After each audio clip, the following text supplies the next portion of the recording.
Le développement économique de l'Afrique est entravé par des défis financiers majeurs, notamment une croissance insuffisante, une dette publique croissante et une inclusion financière limitée. Face à ces défis, les institutions bancaires jouent un rôle crucial. Des initiatives innovantes émergent pour alléger le poids de la dette et libérer des ressources pour le développement du continent. Les banques traditionnelles ainsi que les bourses africaines tentent de diversifier les sources de financement.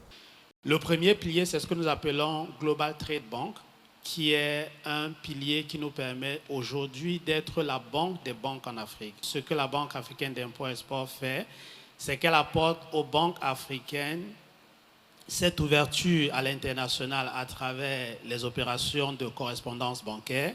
Et à ce titre-là, nous travaillons aujourd'hui avec plus de 200 banques sur le continent. Notre objectif, c'est de collaborer avec 500 banques à l'horizon 2026. L'essor des économies africaines, défi majeur du développement du continent, reste encore en dessous de la moyenne selon les experts, notamment dans la zone UEMOA, avec un déficit situé à environ 26%. Les marchés boursiers proposent des initiatives à mettre en place.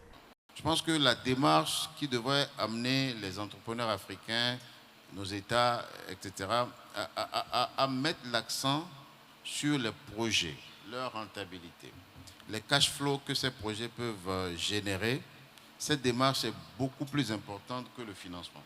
Parce qu'une fois qu'on a prouvé que les projets sont intéressants, rentables, avec le cash flow nécessaire, on trouve toujours le financement, que ce soit localement ou que ce soit un financement venant de l'extérieur.